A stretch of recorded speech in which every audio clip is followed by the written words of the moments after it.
विजय बुकणे सकल धनगर समाज महाराष्ट्र राज्य यांच्या वतीनं आयोजित पत्रकार परिषदेमध्ये स्वागत करतो। माझ्यासोबत सकल धनगर समाज महाराष्ट्र राज्य राज्यस्तरीय अधिवेशन संयोजक टीमचे प्रणिलजी खताळ आहेत, अनिकेतजी गव्हाणे आहेत, मधुकरजी आहेत, भरतजी आहेत। सर्व पत्रकार बांधवांचं या पत्रकार परिषदेमध्ये मी मनापासून स्वागत करतो। सकल धनगर समाज महाराष्ट्र राज्याच्या वतीने जी राज्यस्तरीय अधिवेशन पुण्यामध्ये होतंय त्या अधिवेशनाच्या बाबतीमध्ये किंवा अनुषंगिक जे काही मुद्दे आहेत ते आपल्या पुढे मांडण्यासाठी आपल्या सर्व पत्रकार बांधवांच्या समोर आम्ही या ठिकाणी उपस्थित झालेलो आहोत। अपेक्षा आहे की आपण या मुद्द्याला आपल्या वृत्तपत्र असेल, टीव्ही चॅनल असेल, माध्यम असतील त्याच्यामध्ये प्रसिद्धी द्याल।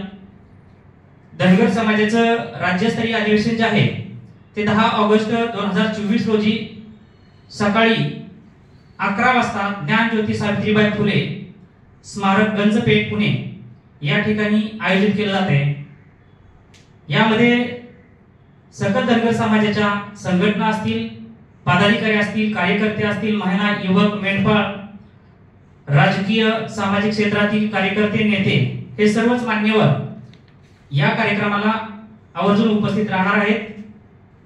धनगर समाजामध्ये हा पहिल्यांदाच प्रयोग होतो की सर्व संस्था, संघटना, सगळे पदाधिकारी हे एकत्र येत आहेत समाजाचा अजेंडा, समाजाचे प्रश्न, समाजाचे विषय पुढे घेऊन जाण्यासाठी। याची पार्श्वभूमी आपल्याला थोडक्यात मला सांगायची आहे। आजवर धनगर समाज आरक्षण, एसटी आरक्षण हा विषय जवळपास 1966 सालापासून अनेक सत्ताधाऱ्यांनी त्याचा वापर केलेला आहे। फक्त निवडणुकांपुरता समाजाला फसवण्याचं सातत्याने काम झालेलं आहे, समाजाची अवहेलना झाली आहे। आमच्या लोकांना धनगरी एसटी आरक्षणाचा मुद्दा त्या काळामध्ये कळत नव्हता, तो कळायला 2000 साल उजाडावं लागलं। तोपर्यंत थोड्याफार प्रमाणात असंघटितपणे वेगवेगळ्या संस्था, संघटना, आमचे राजकीय नेतृत्व ज्याला थोडंफार समजतंय ते हे मुद्दे घेऊन लढायचे, प्रयत्न करायचे, सरकारशी भांडायचे, सत्ताधाऱ्यांशी, प्रस्थापितांशी भांडायचे, पण त्याचा निर्णय काही लागत नव्हता।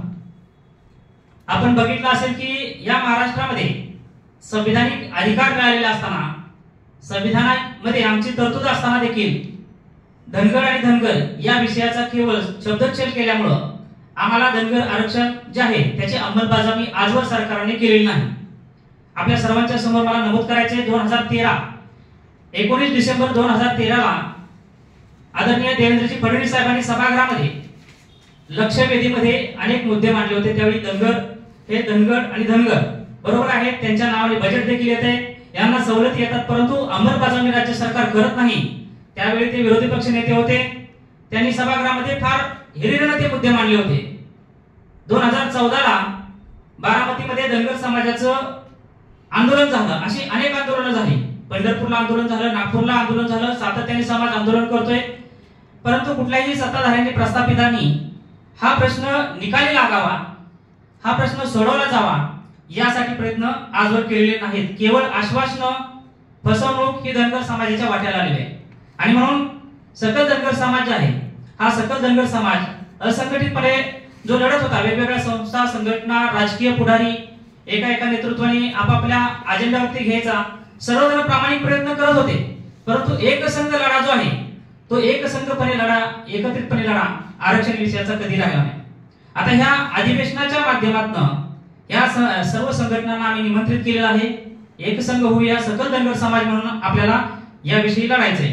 आणि म्हणून सकल धनगर समाज नावाखाली तरुण अभ्यासक असतील, सामाजिक कार्यकर्ते असतील, त्याच्यामध्ये उपोषणकर्ते असतील, विचारवंत असतील, समाजातले सर्व घटक या ठिकाणी सकल धनगर समाज या नावाच्या व्यासपीठावरती बिगर राजकीय लोकांना एकत्र करून त्यामध्ये सर्वांना इन्व्हॉल्व करून घेण्याचा अजेंडा आहे।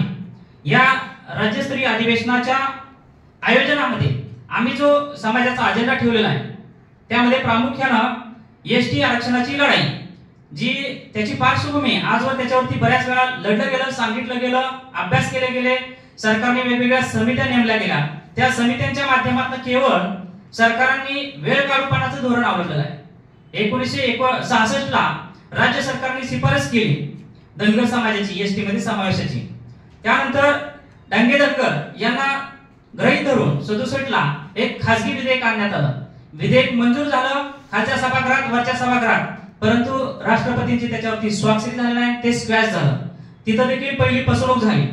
त्याच्यानंतर पुलोद सरकार आलं शरद पवार साहेबांचं. 1979 ला आमची कधीही मागणी समावेश करा नव्हती, कारण की आम्ही त्या ठिकाणी घटनेमध्येच आहोत. उत्तर प्रदेशमध्ये 1950 ची पहिली जी ऑर्डर निघाली, SC/ST ऍक्ट झाला आणि त्याच्यामध्ये लिस्ट आली. उत्तर प्रदेशला आम्ही 1950 पासूनच आहोत, परंतु महाराष्ट्रामध्ये धनगर आणि धनगर अशा या चुका करून जाणीवपूर्वक आम्हाला आमच्या संविधानाच्या हक्कापासून या ठिकाणी दूर ठेवण्याचं काम जे आहे ते झालेलं आहे. आणि म्हणून 1979 ला जे पवार साहेबांच्या सरकार असताना शिफारस केली गेली की समावेश करा, म्हणजे चुकीची शिफारस केली गेली. आणि मग केंद्र सरकारने त्यांना विचारलं की या जी जमात आहे ज्याला तुम्ही शिफारस केली त्याची एसटीची निकष पूर्तता करते का, अशा पद्धतीचा आपला अभिप्राय द्यावा.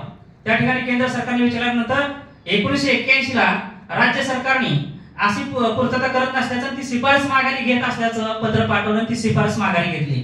आणि मग आपल्याला सगळ्यांना माहित आहे की एनटीचा जो कुठेही कायदेशीर त्याला मान्यता नाही असा एक प्रवर्ग तयार करून एनटीसी मध्ये समावेश केला आणि मूळ मागणी जी आहे तिला बदल देण्याचं काम जे आहे हे राज्य सरकारने केलेलं आहे.